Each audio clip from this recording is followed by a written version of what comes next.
the hard pack of Pietromorata, we move to the hard sand of the Zelterzerk circuit here in Pegums, a short drive southeast of Riga.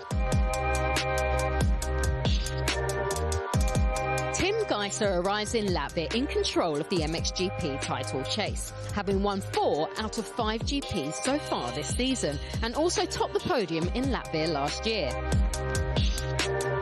But the Slovenian will be pushed hard by the likes of Jorge Prado and Maxim Renault as he looks to continue his challenge for a 5th world title.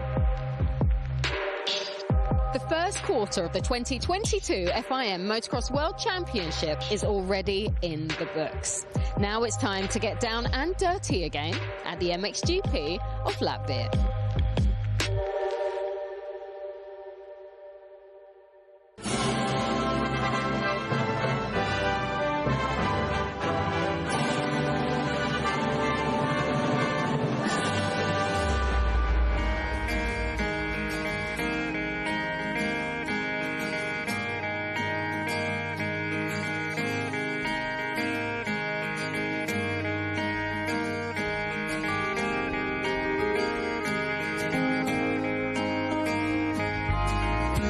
Welcome to Latvia for round 6 of the FIM Motocross World Championship. We're about an hour's drive southeast of Riga, the capital. The Zelterzerk circuit once again playing host to the FIM Motocross World Championship, where in the MXGP class Tim Gajser remains the man to beat, and the 3-time Latvian Grand Prix winner will arrive in confident mood as he looks to extend his lead over Jorge Prado. Prado has also stood on the podium here on the top step, and that was back in 2019, but so too has Maxim Renault, the reigning MX2 world champion, who currently sits 3rd in the championship standings. When we came here last time out last year, it was Tim Gajser who was victorious with 2 second-place finishes to net him the overall top step. Jorge Prado, Jeffrey Hurlings went 4-1, 1-4, but it was Prado who got the better of his teammate that day. The racetrack today, different to what we had in qualifying yesterday. It's just under 1,800 metres long. We had rain through the night, and it continues to rain on and off throughout the day here. Tim Gajser, as we just said a moment ago, the 2021 winner. Maxim Renault, who will be in MXGP this weekend, won the MX2 category with 2 race wins last year. So there's going to be a lot to play for here today.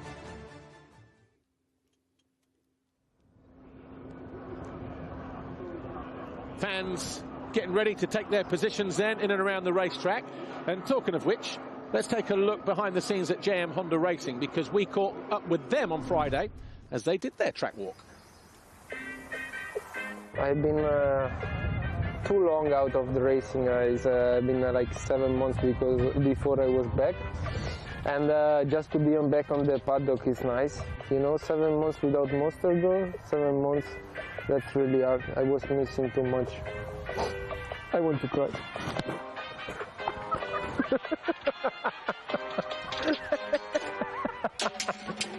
No, or joke. What?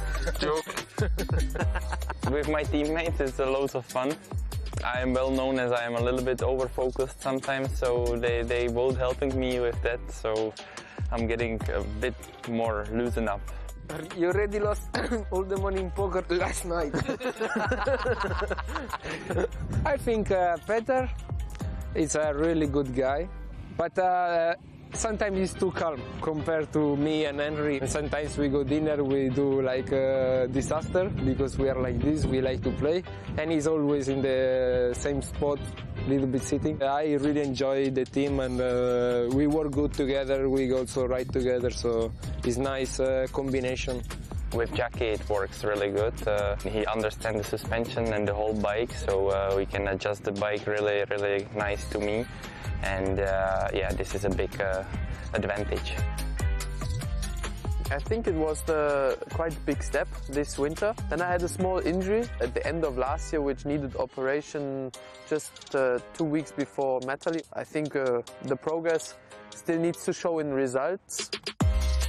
I like to do every time the track walk because they can change some little spot. Here was always really important to have a good rhythm on the rhythm section. Once you lose it there, it was really slow lap. Yeah, at the moment double outside here. and then try again double and outside again. This is the wrong way. Actually, we could do it like this. I have to imagine how it looks rough, because we walk the track flat. I check if they changed something from the previous years. Most of the time it's like I look after the sketchy places. This always changes through the day because all the lines and it's getting rough. Important is to follow and watch the track during all the weekend. I think the best track walk is on Saturday after the qualifying race. We can check the gate drop. This time who's gonna be the most goal? No, we cannot focus. We cannot focus now. I know they come from England this time, no? It's Georgia, Chanel, everything.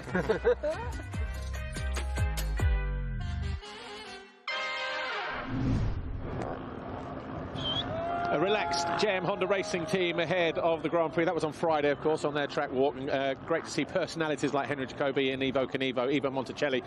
And trying to loosen up Petter Pollock. Anyway, let's go down to the grid. Lisa caught up with Paul Jonas and Jordi Tixier. So we're almost ready for the first MXGP race of the day. Now, I really want to have a chat with Jordi Tixier. Jordi, P7 yesterday in qualifying. Like you said, it's about time, and finally it's come. Good result yesterday. Yeah, for sure. Yesterday was quite good. You know, I was super pumped about my race. I got a good start, and then the first few laps I got a rhythm finally. And then I was P6 all motos, and I started thinking a little bit too much the last two laps because, you know, it's been a long time that I'm struggling a little bit. So now finally we're back in the game, and you know, it makes me like really happy. We just the privators. We just came with a small tent and we're fighting against a factory team. So it's awesome, but today is a new day and weather's a little bit different, so let's see how it goes. Like you said, today is a new day. How is the track changed since yesterday? Yeah, now it's not a big rain, but this rain makes the track a little bit slippery. Yeah. I mean on top, so when it's riding it's okay, but between the motos, you know, we have some bit of time, and then that means it makes the track a little bit more slippery. But yeah, at the end it's for everybody the same, and we're gonna enjoy it. Have a good race. Thank you very much. You. Time now to catch up with home rider Paul Jonas about yesterday's qualifying race. P2, you look really comfortable out there, and you made it really difficult for Gajser to pass you. Just tell us, how was it from your seat? Yeah, yesterday the quality race went pretty good. You know, I get a decent start. I was straight away behind Jorge, and then got a little arm pump. You know, tried to push too hard in the first laps, but in the end I got the flow back, and you know, with the team we've been working really hard to get the bike where you want to, and you know, some sleepless nights for the mechanics, so it's paying off. And you know, today is the points race, so the main goal is to get a good start and ride the race without making any big mistakes. And Paul, I spoke to you on Friday, and you told me it would be good weather this weekend. What was all that about? I said, no, I'm sure there's rain expected. You went, no, it's going to be good weather. It's actually not so bad like everyone was talking about, you know, because the track stayed good, you know, only just that 1 hour in between the 125 and MX2 made a difference, but right. It's not so bad. So it's for Latvians, this is a good day. We always go to the beach with this weather. Noted. All right, Paul, enjoy your home GP. Yeah, thank you. This really is not good weather, but it's time for the first MXGP race of the day. You beat me to it, Pauls. This is normal weather for Latvia. Although the last few times we've been here, we have been blessed with fantastic weather. We did come a little later on in the year, though, didn't we? What, July, August? Might have something to do with it, perhaps. Anyway, riders disappearing out on track for their sighting lap. They are now back behind the waiting zone, getting ready to come back out. Before we go anywhere, though, let's take a look at the championship standings as we head into round 6. Tim Gajser is 33 points clear of Jorge Prado.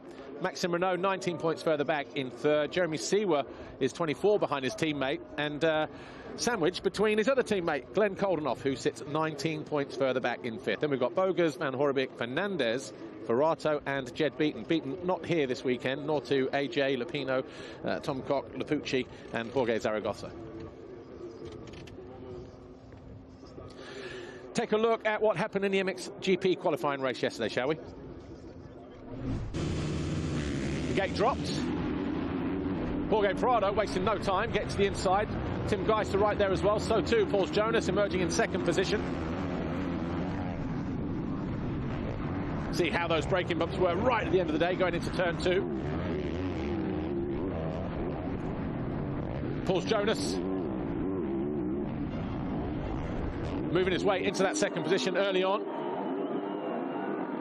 Jeremy Seawer, though, getting shuffled back a couple of positions, 2 or 3 positions, as Ruben Fernandez and Tim Gajser also went through. Maxime Renault fell early on and picked himself back up in 17th. Had a bit of work to do from there. Tim Gajser behind the number 70 of Ruben Fernandez and being chased by Bogus and Seawer. This was early on in the race.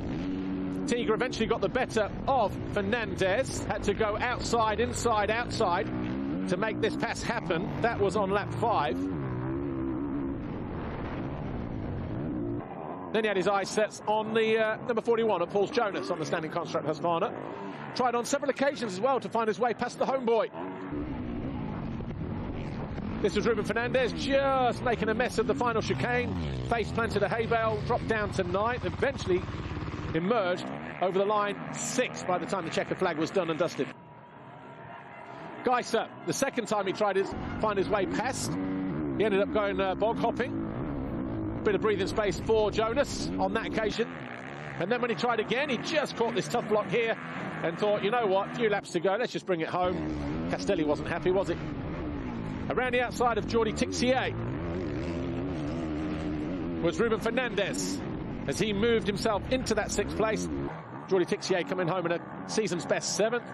Henry Jacobi, Maxime Renault battling with Calvin Valandren. Final lap, couple of corners from the finish line. Valandren up to 8th with that pass on Renault, who goes to the line 9th, and Jacobi 10th. But Jorge Prado danced his way to his first qualifying race win of the season. Jonas was 2nd, Gajser was 3rd. And it's just worth pointing out that Thomas Kjær Olsen fell from 10th place in the qualifying race on lap 4. And we are still waiting for news on his condition, but hopefully everything will be okay. So no Thomas Kjær Olsen in the race today. Jorge Prado goes to the line 1st. For the first time this season ahead of Paul Jonas. Goes to the line 2nd in his home Grand Prix. Tim Gajser 3rd. Brian Bogus, Jeremy Seawer, Ruben Fernandez, Jordi Tixier. Best season's finish for him in the qualifying race, ahead of Calvin Valandren, and then Maxime Renault, Henry Jacobi, Mitch Evans, Jeremy Van Horbeek, Glenn Koldenoff goes to line 13, Albi Ferrato, Brent Van Donnick and Alvin Osland, Ben Watson, Mira Steven and Hardy Rusiorg, Ivan Monticelli and Tano Leo with Benoit Paturel.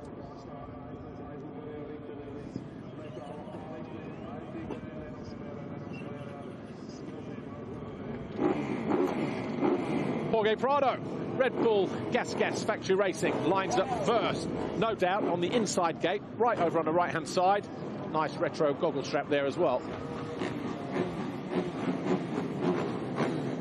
Tim Gajser had to be content with 3rd in the qualifying race yesterday. Team HRC look at the extended visors on the top of their own visors, actually. There's Glenn Koldenoff making his way, Maxime Renault making his way into position there, sorry.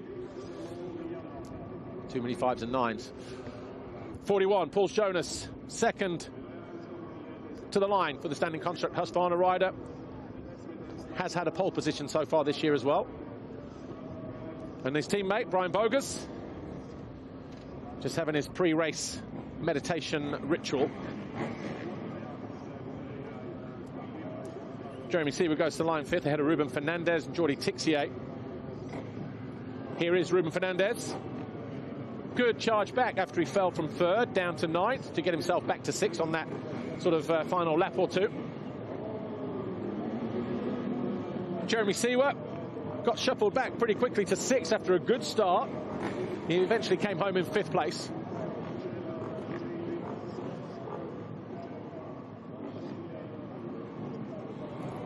And then just left of the box, Glenn Koldenoff, starting his 180th Grand Prix, 21 podiums in that time. 8 of them as a winner, 2 of them coming here. Jordi Tixier finding a good rhythm and enjoying being back inside the top 10, and certainly in that qualifying race yesterday.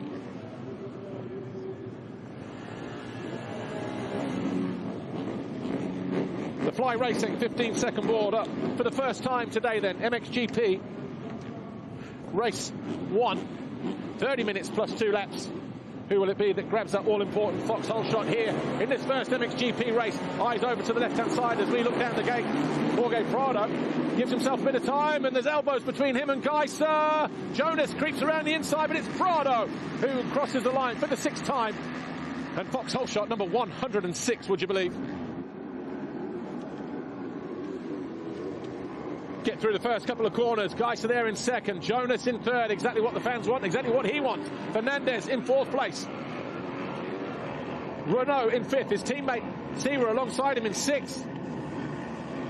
As they hit the finish line jump for the first time.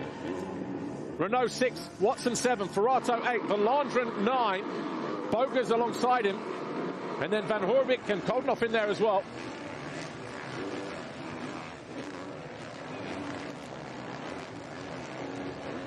So a couple of riders went down on that opening lap. Orban Osland and Mitch Evans. Maybe we'll catch that in a moment, but as we head over on the far side of the racetrack, it's Jorge Prado who led every lap of the qualifying race yesterday, all 12 of them. He leads again on the first lap of race 1 here, but Gajser lands a little bit skew-whiff, and that allows Jonas to go through. Listen to the fans as Jonas moves into 2nd place. Gajser tries to strike back immediately, though. They're side by side as they hit the jump.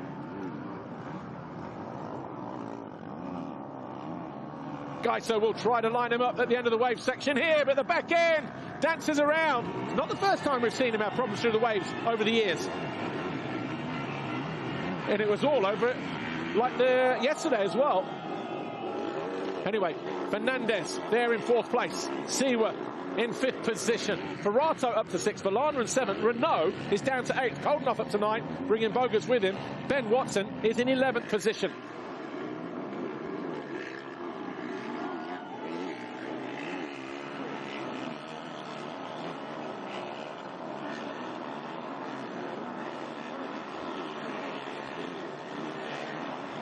So Prado trying to pull clear. There is the 303 of Albi Ferrato.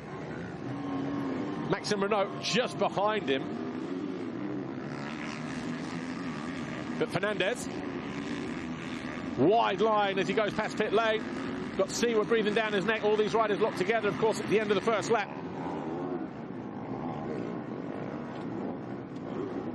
On the upslope through this next left-hander, though, making his way towards the finish line in red. Number 61, Jorge Prado, over the line for the first time as the race leader and confirmed as the foxhole shot winner. Paul's Jonas right exactly where he wants to be in that 2nd position on the standing construct. Husqvarna 3rd, Team HRC's Tim Gajser, Ruben Fernandez and Jeremy Seaver, though, fighting over that 4th place. Seaver just getting bogged down there through that Dragon's Back. Monticelli and Tixier coming together. That's just after the finish line jump. So they were 14th and 15th.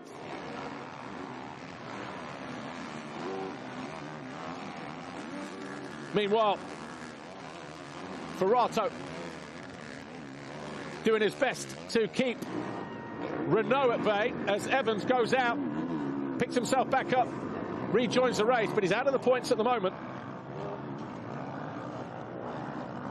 Renault trying to tiptoe his way around the inside of the big Italian on the SM action. USA battery gas, Alberto Ferrato.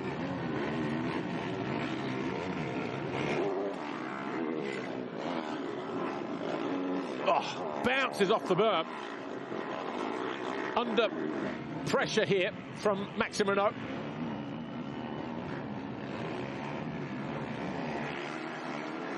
The strapping 303 of Alberto Ferrato. Muscling that gas around this racetrack here. He really does make it look like an 85cc, doesn't he?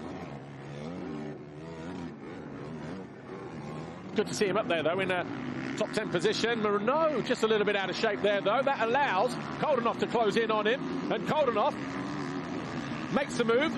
Renault saw him coming and almost let him have it, actually, but then he drags racing down the straight past pit lane into turn 2. Is there going to be handbrakes? No, there isn't, not quite. Oh, how close do you want it, boys? Koldenhoff does go through, the 2-time winner of the Latvian Grand Prix versus the 1-time winner last year, of course, in MX2. Maxime Renault, side by side as they hit the finish line.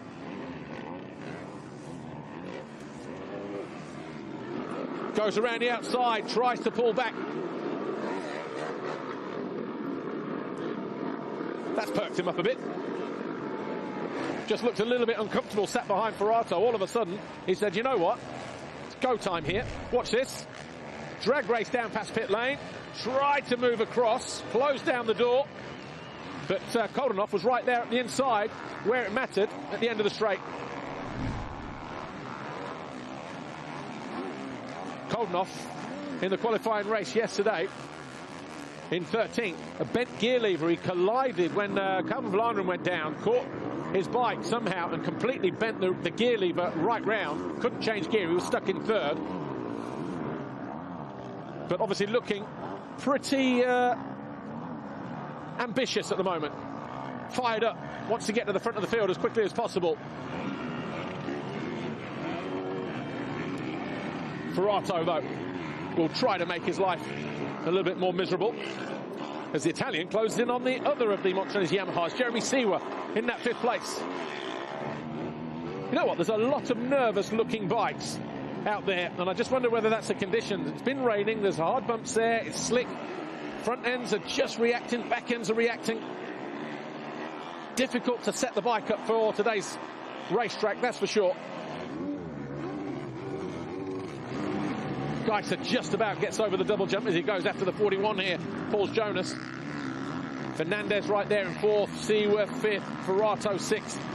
Prado 1.8 seconds clear, though, at the head of the field at the moment. Arrived here 33 points behind Tim Gajser in the title chase. He'll pull 5 of those back if things stay as they are. The Hoff through turn 3. Boger's there in the background as well in 9th position. So we've got a real traffic jam of riders here. Vlaanderen not far behind for Geben van Venrooy, then Van Horbik. The number 89 on the Beta SDM Corsa machine.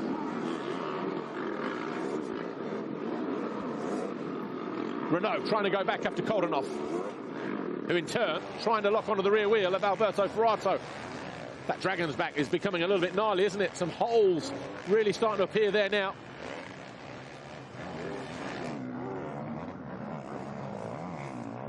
Good to see they've taken the ruts out of that jump face there. Just tidied it up before the start of the race.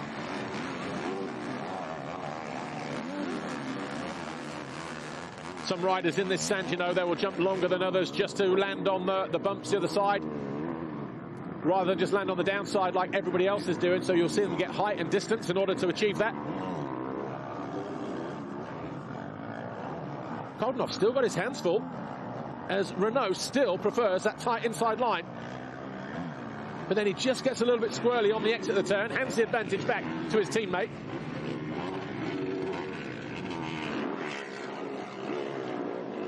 No changes on this 4th lap. But Boger's down the inside and changes that. But Renault strikes back immediately. He thought he'd just found a way through into 8th place, Brian Boger's. Go back to the drawing board. Option B next time around for the 189.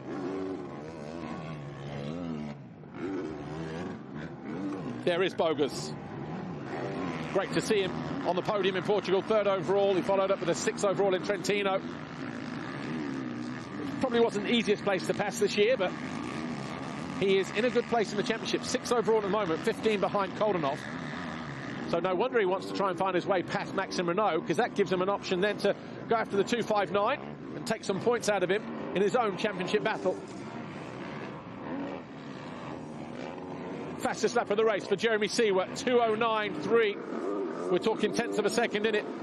Jorge Prado was the slowest of the first 7 riders that time around in the 2:10s. His gap now just 1.8 seconds. Ferrato was a bit hesitant through that turn. It's allowed Koldenhoff to close in on him.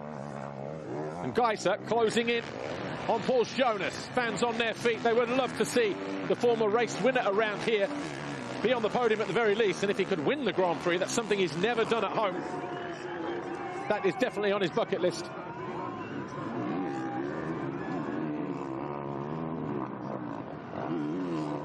Gajser down the inside. No way through there, though. He uses that inside line as well, but just runs it wide on the exit. Catches a few deep ruts and then loses all that rhythm. Allows Jonas just to pull clear again. And Jonas closing in on Prado. 1.9 the gap. But it doesn't look like that now, does it?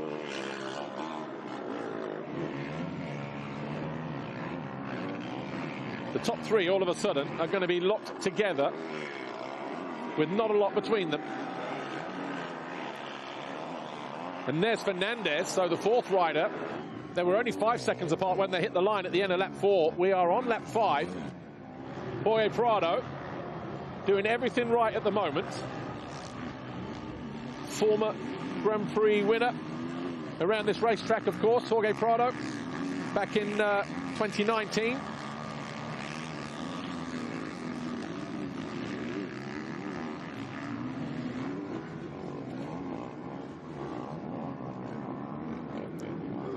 Prado looks like he's responded to the threat from behind. And once again, Jonas falling back into the clutches of Gajser. Oh, back end steps out wickedly on the number 41 machine. As Gajser sets the fastest lap of the race at 2:08.8. The only rider below 2:09 so far.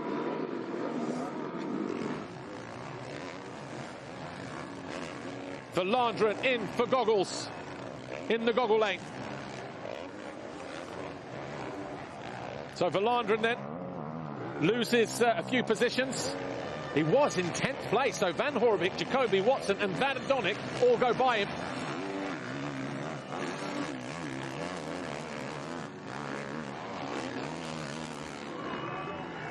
But the added advantage that Verlanderen will have is he'll probably have just that little bit extra visibility at the end of the race, especially if it starts to rain again. So he's hoping to get the change done early to have it work in his favour. So 14th at the moment for Verlanderen. We'll see how that plays out for him. Meanwhile, a little bit untidy through the waves. Pulls Jonas once again under the scrutiny of Gajser. Look at the braking bumps on the downside of that tabletop landing.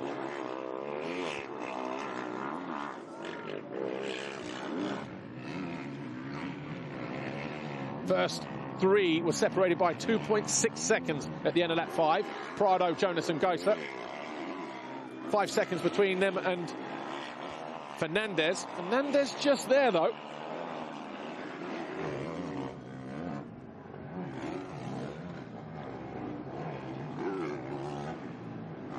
Just latching on to the more experienced Tim Gajser, the Honda 114 Motorsport rider.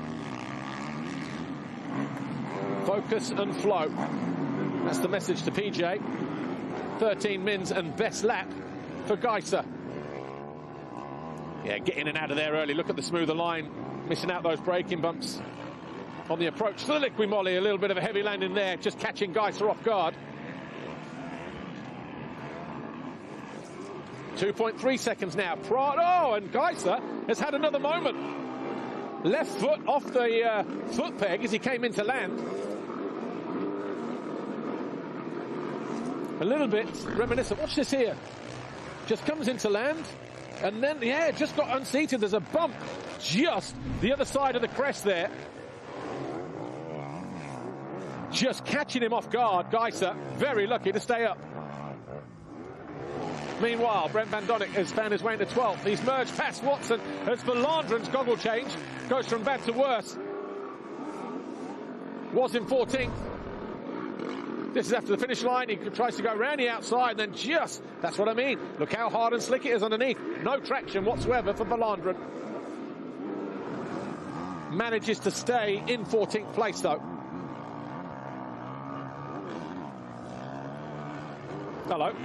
Not sure what hello is for in Latvia, but if I did, that's what Jonas would be saying to Prado, because he's closing right back in again on the Red Bull Gas rider.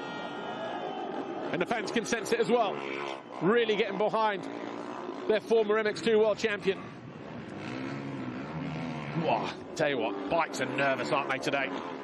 Back end's working overtime, front end's twitching, really making these guys focus. Siwa has been passed by Ferrato, and Ferrato now up in the 5th place as Siwa under attack from Koldenhoff.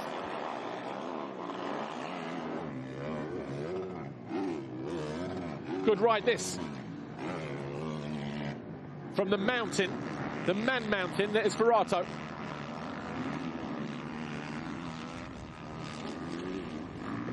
Even through that first turn, they're nervous, the bikes. Ferrato's highest finish so far this year, 6th in the opening race of the campaign, Matterley Basin. But he is up to 5th. He ran 5th in Trentino before creating his own mini earthquake when he fell. He did hit the ground hard though that day. Anyway, Ferrato, Siwa, Koldenhoff, and Renault. 5, 6, 7, 8. Bogus just off the back of them in 9th place. Then the Jerryman, Van Horebeke in 10th. Gajser trying to regroup again, probably for the 4th time this race. Deja vu for these two yesterday. Every time he got close, Gajser to Paul Jonas, tried to make a move, would make a mistake. Eventually he settled for 3rd in the qualifying race. Is it going to be a similar scenario in the main race? Oh, Fernandez coming in heavy in that landing zone. Oh, and Koldenhoff as well. As Renault get ready to go after the Dutchman.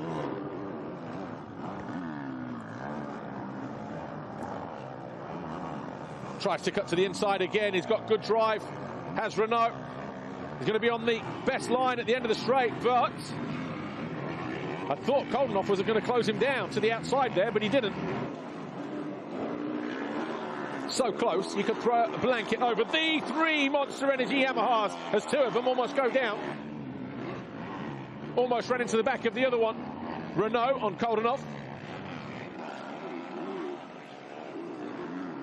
These guys will be changing their diet after this race as well, because too much sand, not good for the digestive system.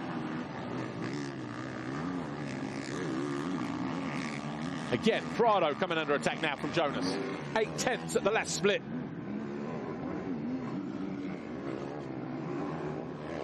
Again, Prado reacting and responding to the challenge from behind. Just under 12.5 minutes plus 2 laps. Rain looks like it's stopped momentarily here at the Zelterzergt. Yeah, 1.9. Good recovery that from Prado.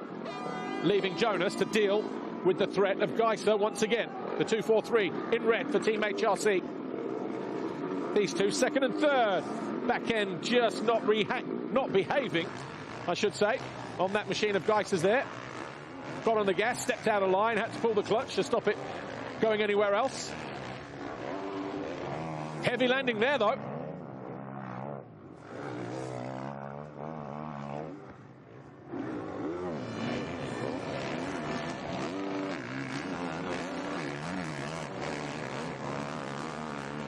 Prado just keeping a clean nose at the moment.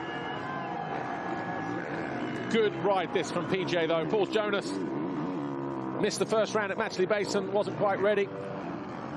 10th in Mantova in the first race before he had the stitches come out on a wound, which meant he couldn't get re-stitched, so he couldn't even, well, there weren't any, that's the problem, but he couldn't even line up in the second race. Argentina 6th and 5th, Portugal 7th and 5th, and a 17th and a no score in Trentino.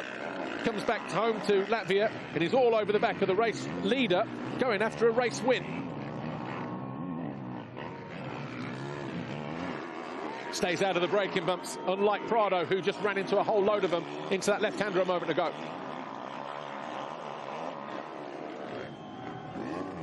Getting close, getting tight for the top 3. 10.5 minutes plus 2 laps to go. Once again, Gajser has got himself right back into contention. But can he find his way past the Latvian? No time to look at the pit boards, unless it's a little bit of side eye.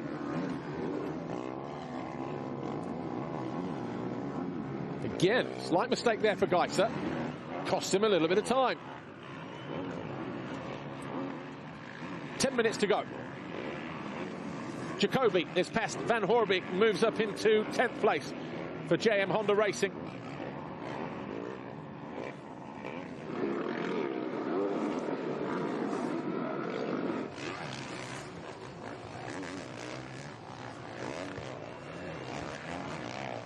Prado in control at the head of the field.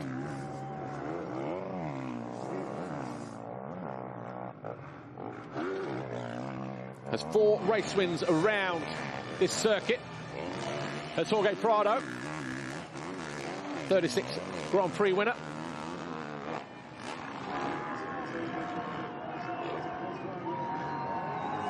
Braking bumps on that drop zone as well. Here's Ferrato, still being harassed by Siwa.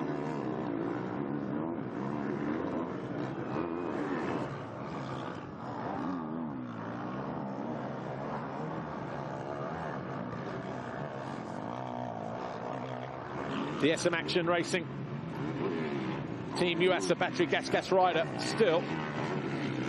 He actually looks very relaxed, doesn't he?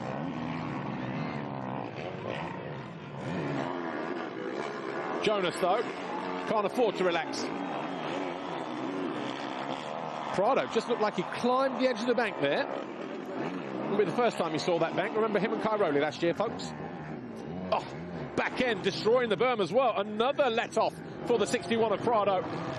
Through that right-hander, back end, almost off the side of the track. At the bottom of the hill. Hasn't cost him too much time, though.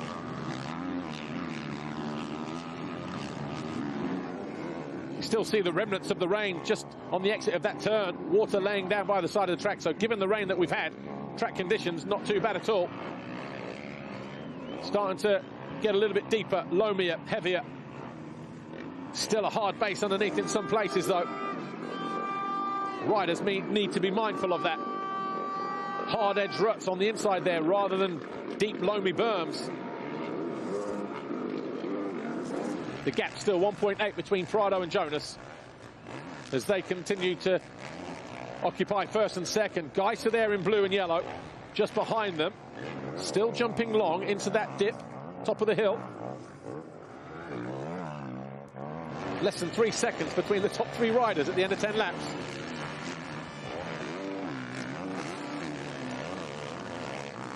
Not sure how many times Gajser's been back to the drawing board in this race, but every time he chalks something up, needs to rub it out and try again.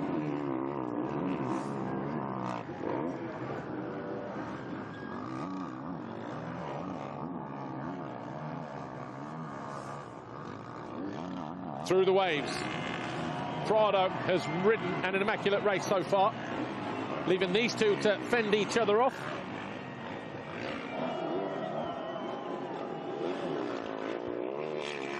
Three different lines for the 3 top riders through that turn. Outside, inside, middle. Meanwhile, Henry Jacoby found his way past Jeremy Van Hoorbeek a moment ago for 10th, has lost 2 positions as Van Hoorbeek and Brent Van Donnick have gone through into 10th and 11th. So Jacoby slipping up somewhere. And Gajser down the inside, does find a way past Jonas. He had to work hard for it as well. From one camera angle, it didn't look like it was possible until he just emerged side by side. Finally, he gets the breakthrough that he needed. And after a whole race, 10 laps so far of following the 41, a fresh pair of eyes when he gets to number 61 might make the difference in this race.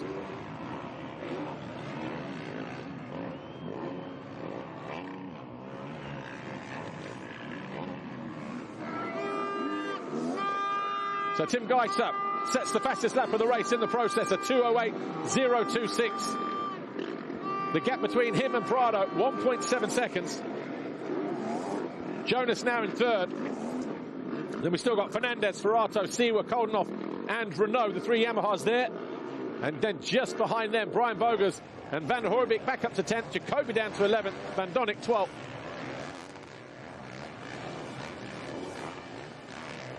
And what you can't see, just the other side of that uphill double, just as they start to go up again, the deep holes that are starting to appear there. You see it from the way that the suspension reacts.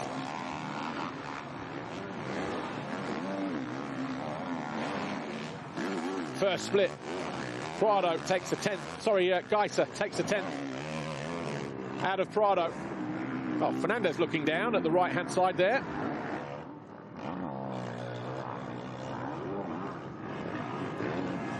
Is he about to close in on the 41 of Jonas? A rider who is closing in, though, is Tim Gajser, has absolutely wiped that advantage out. Less than a second now between him and Prado. In sector 2, absolutely pulling back, what, a second in that sector?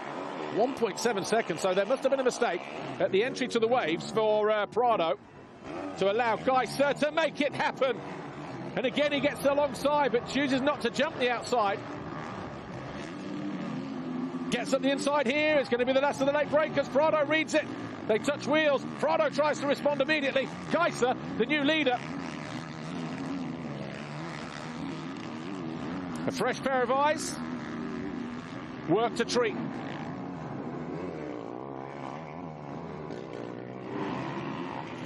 Lap 11, he got himself into second. Lap 12 takes over the lead.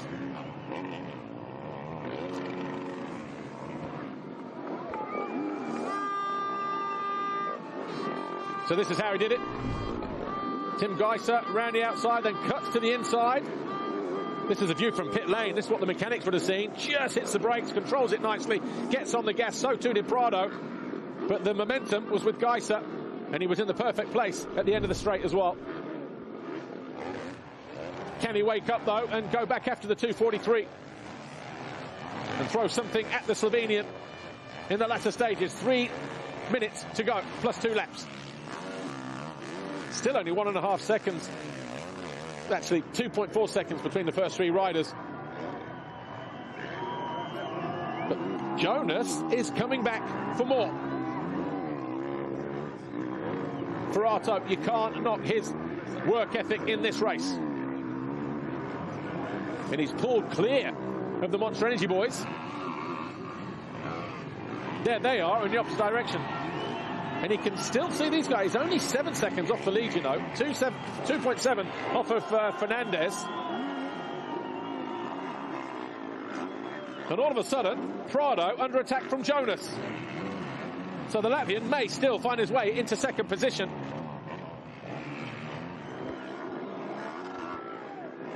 Oh, nicely done through there for Jonas.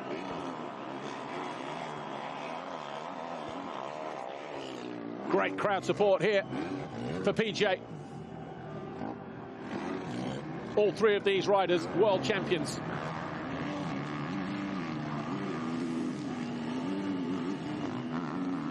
Seven between them. 3 laps to go, because obviously lap times 2:09, 2:10. Still got a minute and a half on the clock. You can see the aggression there from Prado. Wants to get back into the lead. Watch this here. Jumps around the turn. Lights up the back end. 1.2 seconds between them. Gajser continues to lead. Look how Nadri that rut is, though, as they go through. Stay a little bit lower, G. Borgate.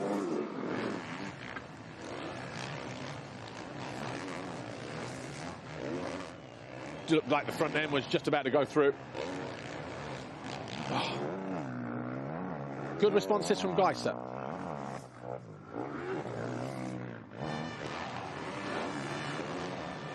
You can tell where Jonas is on the track, can't you? Loses about 0.4 of a second in that first sector. Does Prado that time around, 33.0, 33.4 respectively.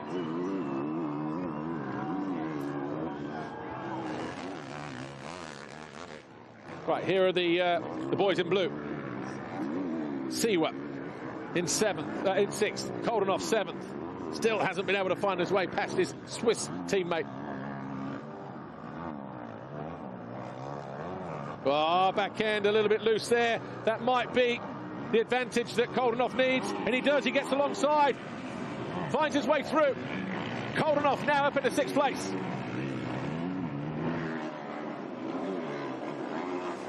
Oh, Siwa tried to come back immediately. Messed up the waves on the exit. That allowed Koldenhoff to get the power down at the rear wheel. Renault just a couple of bike lengths behind him in 8th place.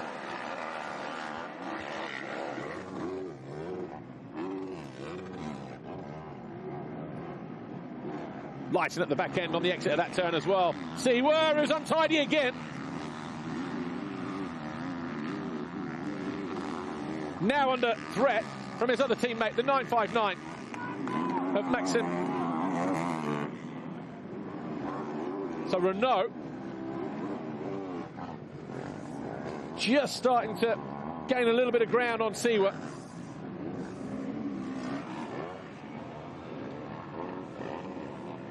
Difficult technical racetrack. You can't see those square edges there on the run towards the finish line as well, but when you watch trackside, there's a lot of movement. So Koldenhoff up to 6, Siwa down to 7, Renault still there in 8th. Prado less than a second behind Gajser as they continue to fight over the lead in the final 2 laps. Jonas has lost 2.8 seconds though to Prado, looking like he's going to be content with 3rd. He's got about 2.5 seconds over Fernandez in 4th as well. And all of a sudden, Sector 1, Gajser definitely going for broke. 32.4 compared to a 33.3. So taking more time out of the Spaniard. That might just break the gas rider this time around. The Hoff.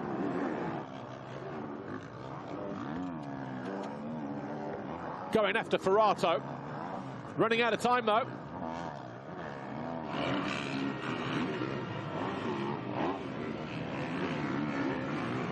Can he do something about the Italian? He's getting closer. 2:09.7 Ferrato last time, a full second quicker. Glenn Koldenhoff. The gap was about 1.7 seconds. I think he might have just bitten off more than he can chew. And there's a lot to chew there as well.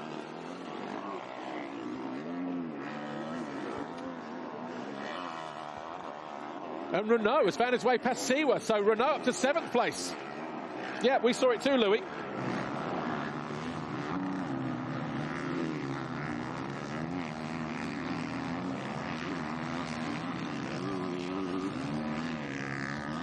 Ferrato got about half of pit lane advantage over Koldenhoff as they prepare to go into the final lap. Good, solid, consistent ride for Slim there in 5th place. 2.3 between Gajser and Prado, 2.4 between Prado and Jonas. And Fernandez not too far away either. 1.9 behind Jonas. Fastest sector 3 of the race for Alberto Ferrato. Realises that Koldenhoff may be just closing in. Says, no. I'm just happy here with a top 5, thank you very much.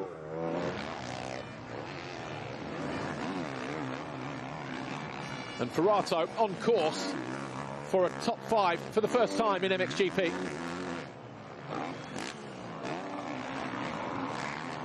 All smiles down there, HRC. Business as usual. As Gajser deals with traffic ahead of him. Tano Leon, in what will be his final Grand Prix appearance. He did retire a couple of years ago. Wanted to ride here last year, but was injured. So just wants to get this one out of his system. And he'll pick up a point as well. That's the gap between the first 2. Just over 2 seconds between Tiga and Prado.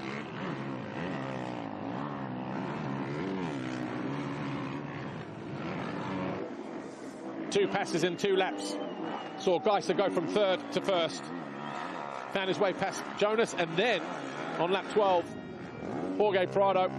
We are now on lap 16. Gajser barely put a foot wrong since then, despite it looking like Prado closing in there ever so slightly.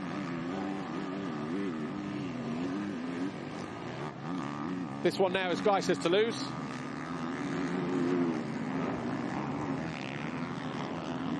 couple corners from the line. Prado still not giving up, though. Not letting Gajser off the hook. Still believes he can make a run at him towards the finish line. And Gajser, oh! Prado took his brain out. Gajser wins the race. Wondered what on earth hit him. Prado just brain fade. Wow, almost took them both out. And he's down and he's hurt. I wonder if he got hit as well by another rider as he went to pick himself up. Watch this here. He fancied his chances, made a run for it, but jumping from one side of the track to the other, right into the side, face plants to dirt. Gajser stays up. And that was a big crash. Jonas finishes second, Fernandez third, Ferrato fourth. Drama then for Prado, who was going for the 25 points. Crosses the line in 12th place. So he did pick himself up, but he'll be a little bit chewed up from that rear Pirelli heading into the next race, that's for sure.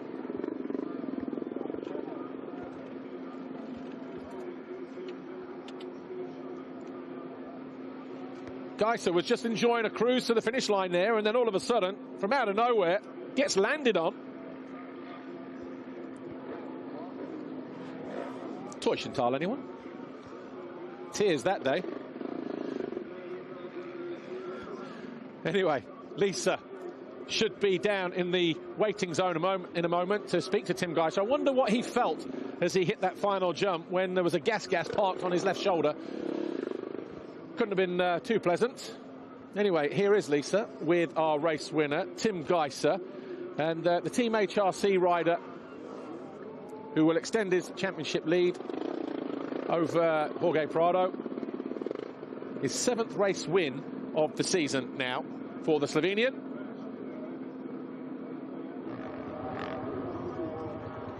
Just wondering whether he's trying to survey the damage. Anyway, here he is with Lisa.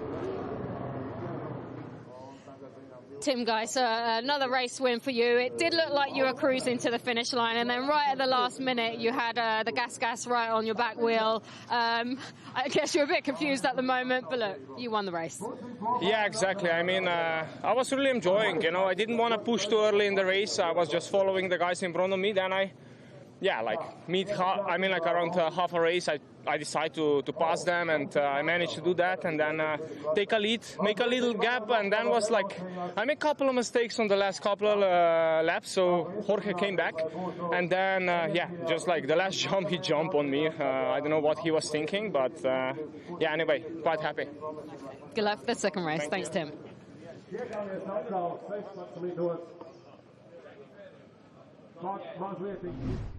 Nothing like a good jet wash of the front number plate there immediately after a post-race interview.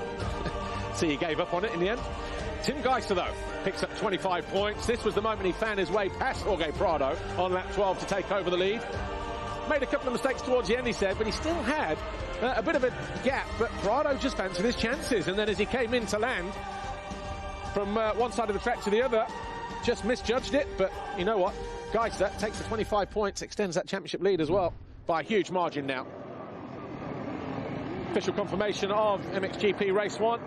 Tim Gajser wins it by 4.3 seconds in the end over Paul Jonas. Ruben Fernandez, a top 3 finish for him in 3rd. Ferrato, best finish for him in 4th. Koldenhoff, Renault, Siwa, Bogas, Van Horebeke, Jacobi, Van Donnick, all of those beneficiaries of the mistake that Jorge Prado made that left him 12th. Ben Watson, 13. Valandren, 14. Ruziorg, 15. Jordi Tixier, Ivan Monticelli, Mira Seven and the JWR Honda rider Mitch Evans and Tanel Leok.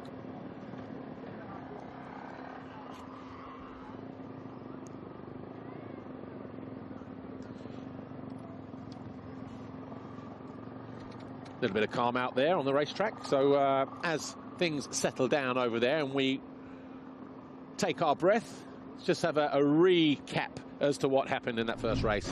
MXGP Race 1 went a little bit like this. Gajser got a good jump, but he and Prado elbow to elbow going through the first turn. The Foxhole shot belonged to Jorge Prado. Gajser was there second, Jonas third. Valandren a couple of positions further back, number 10, as he duked it out with the other Yamahas and the number 70 of Fernandez. Ferrato right there in around about 7th place. Prado got his head down though. So too did Paul Jonas. Capitalised on a heavy landing from Gajser, moved into 2nd on the opening lap. Fans love that. Then Koldenhoff got the better of his teammate Maxime Renault. And these two still went at it throughout the course of the race. Valandrin then fell from 10th to 14th just after he'd changed goggles. He eventually finished in 14th as well. Alberto Ferrato, though, was under attack from Siwa and Koldenhoff. And Jonas under the hammer from Gajser as he sensed an opportunity to pick up a possible 25 points. He made the pass here, got up the inside, round the outside. Jonas had nowhere to go. Quick as that, lap 11. Gajser was into 2nd. And a lap later, almost the same move to take over the lead from Prado. Started to pull out a gap. It was around about 1.5 seconds, 2 seconds clear on and off. Koldenhoff got alongside Siwa. That put him into 6th place. And then, final lap, final couple of corners. Watch this. Prado just right into the side of Gajser. Picks himself up.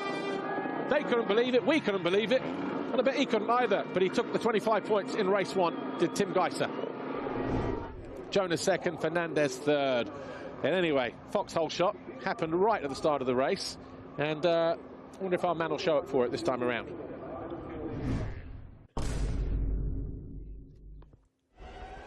Just. So Jorge Prado with 6 foxhole shots now. That's 106 career foxhole shots for the Spaniard. Henry Jacobi has 3. And if you want to hear him talk about getting the perfect hole shot, why not tune into the Behind the Gate on Tuesday this week, because he goes into a little bit of detail about how to do just that. Take a look at some of the best moments, shall we?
Some of the best moments then from that first MXGP race. We'll take a break. Join us in just over an hour's time when we return for the final 2 races of the day, starting with MX2 Race 2 from the MXGP of Latvia. We'll see you then.